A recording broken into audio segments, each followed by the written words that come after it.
ഏതായാലും 4 ദിവസമായി ഇവിടെ നടന്നുകൊണ്ടിരിക്കുന്നു. ഇത് 5ാമത്തെ ദിവസമാണ്. ഇനി ഒരു നിമിഷം ബാക്കിയില്ല അല്ലേ? അപ്പോൾ ഇത്രേ പറയാനുള്ളൂ. platra.com ചരിത്രം ആവർത്തിക്കുകയാണ് അല്ലേ സിസ്റ്ററെ? അപ്പോൾ ചരിത്രം വീണ്ടും ആവർത്തിക്കുകയാണ്. അത് എത്രാമത്തെ വർഷത്തേക്കാണെന്നുള്ള കാര്യം മാത്രമേ ഉള്ളൂ. പക്ഷേ കടന്നപ്പള്ളിക്ക് എന്നും ഓർക്കാൻ വേണ്ടിയിട്ട് 64ാമത്തെ വർഷം LP സ്കൂളിൽ ആര് ചാമ്പ്യന്മാരായെന്ന് ചോദിച്ചു കഴിഞ്ഞാൽ ഒരേ ഒരു പേര് മാത്രമേ ഉള്ളൂ. ഏതാ? Saint Mary's LP school Vilayancode.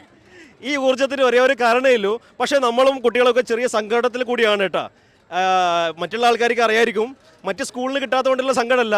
നമ്മുടെ പ്രിയപ്പെട്ട ടീച്ചർ അല്ലേ ഈ വർഷത്തോട് കൂടിയിട്ട് സെന്റ് മേരീസ് എന്ന് പോയാ.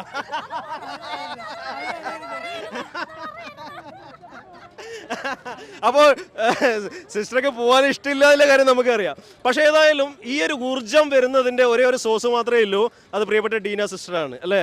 അതോടൊപ്പം തന്നെ ഒത്തിരി സിസ്റ്ററുമായിട്ട് platra.com ഒരുപാട് വലിയ ബന്ധമുള്ളതാണ് ശരിക്കും സെന്റ് മേരീസ് സ്കൂളുകൾ. മോളെ പേരെന്താ? ആസ്ത. എന്തിലാ മത്സരിച്ചേ? കഥയിലാണ്. മോളോ എന്തിലൊക്കെ മത്സരിച്ചേ? ഏതൊക്കെയാ? മലയാളം പദ്യം, കന്നഡ പദ്യം, ഗ്രൂപ്പ് സോങ്, ദേശഭക്തി ഗാനം അല്ലേ? ഇതിൽ 4ലും മത്സരിച്ച 4ലും എന്തായിരുന്നു result? 2 first, 1 second, 1 A grade അല്ലേ?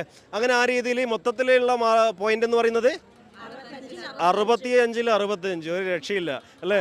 ഒരു ആണ്. ഇത് എത്രാമത്തെ വർഷം സിസ്റ്ററെ കണ്ടിന്യൂസ് ആയിട്ട് വരുന്നത്?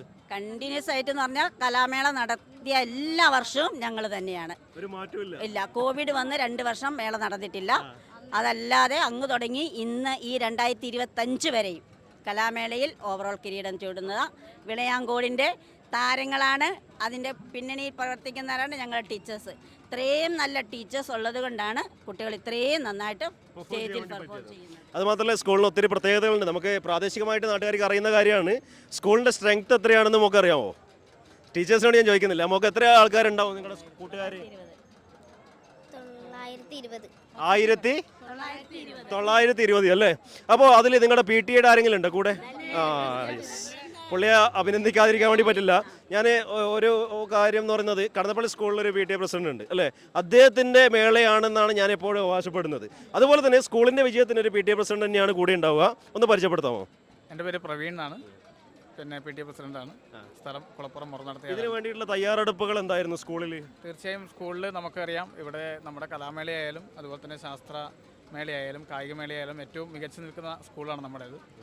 ആ സ്കൂളിൻ്റെ ഓരോ മേള എടുത്തു കഴിഞ്ഞാലും ആ മേളയിലേക്ക് കുട്ടികളെ സെലക്ട് ചെയ്യുക എന്നുള്ളത് തീർച്ചയായും ഈ അധ്യാപകരുടെ ഒരു പ്രധാനപ്പെട്ട പ്രവർത്തനമാണ്.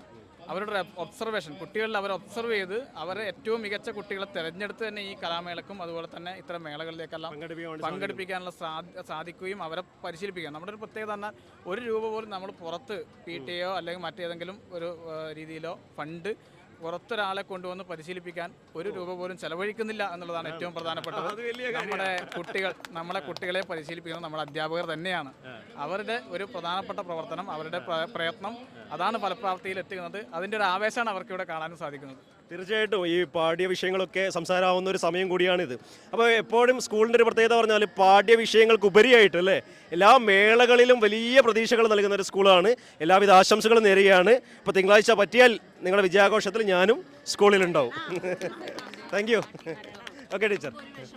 പറഞ്ഞു. ഫസ്റ്റ് സെക്കൻഡ് ആ രീതിയിൽ കണക്ക് കൂട്ടുന്നതാണെങ്കിൽ നമ്മുടെ നിലവാരത്തിലേക്ക് ഒരു സ്കൂളും എത്തൂല. ആ രീതിയിലാണ് നമ്മൾ എപ്പോഴും പെർഫോം ചെയ്യുന്നത്. എല്ലാവർക്കും A ഗ്രേഡ് 5 പോയിന്റ് കൊടുക്കുന്നതുകൊണ്ടാണ് കുറേ സ്കൂളുകാർ ഒരുപോലെ എത്തുന്നത്. നമ്മുടെ ആ ഒരു ശാസ്ത്രമേള അല്ലെങ്കിൽ കായികമേള പോലെ കലാമത്സരവും ഫസ്റ്റ് സെക്കൻഡ് അടിസ്ഥാനത്തിൽ മാറണം എന്നാണ് നമ്മുടെ അഭിപ്രായം. പക്ഷേ ഒരു പൊതു അഭിപ്രായം എന്ന് പറഞ്ഞു കഴിഞ്ഞാൽ ഈ പണ്ടൊക്കെ എൻ്റെയൊക്കെ പ്രായത്തിൽ ഇവരൊക്കെ ഇടയിലുള്ള ആൾക്കാർക്കൊക്കെ ഓർക്കാൻ വേണ്ടി പറ്റും കലാതിലകവും അല്ലേ കലാപ്രതിഭയൊക്കെ ഉണ്ടായിരുന്നു. അതൊക്കെ അവസാനിച്ച് അല്ലേ A ഗ്രേഡിൽ മാത്രത്തിലേക്കുള്ള ഒരു കാറ്റഗറിയിലേക്ക് നമ്മൾ വന്നു കഴിഞ്ഞു. എല്ലാ മത്സരങ്ങളും അങ്ങനെ വരണമെന്നാണ് ഇനിയുള്ള കാര്യങ്ങളൊക്കെ സംസാരിക്കുന്നത്. അപ്പോൾ ഏതായാലും വലിയ വിജയമാണ്, ചെറിയ വിജയമല്ല. ചരിത്രം ആവർത്തിക്കുകയാണ് നമ്മുടെ പ്രിയപ്പെട്ട വിളയാങ്കോട്. കഴിഞ്ഞ ദിവസങ്ങളിലല്ല, ഞാനത് പറഞ്ഞു പോയില്ലെങ്കിൽ എൻ്റെ കൂടെയുള്ള PTA അംഗങ്ങൾ ഞാൻ മാത്രം ഇവിടെ നിൽക്കുകയാണ്. അപ്പോൾ അവരൊക്കെ കഴിഞ്ഞ ദിവസങ്ങളിലൊക്കെ കുട്ടികളെ സപ്പോർട്ട് ചെയ്യാൻ വേണ്ടി എല്ലാ ദിവസവും ഈ മേളകളിൽ ഓരോരോ ആളുകളായി പങ്കെടുത്ത് അവരൊക്കെ അതിൻ്റെ എല്ലാ പ്രവർത്തനങ്ങളിലും സ്കൂളിൻ്റെ എല്ലാ പ്രവർത്തനങ്ങളിലും അവരെല്ലാം ഉണ്ട്. അവരെ കൂടി ഈ ഒരു അവസരത്തിൽ പിന്നെ ഓർമ്മിക്കുന്നു. തീർച്ചയായിട്ടും എല്ലാ PTA അംഗങ്ങൾക്കും അതോടൊപ്പം തന്നെ മാതാപിതാക്കൾക്കും എല്ലാ സിസ്റ്റേഴ്സിനും അധ്യാപകർക്കും ആശംസകൾ നേർന്നുകൊണ്ട് തൽക്കാലം വിടവാങ്ങുന്നു. നന്ദി, നമസ്കാരം. Okay, thank you. അടിപൊളി കേട്ടോ.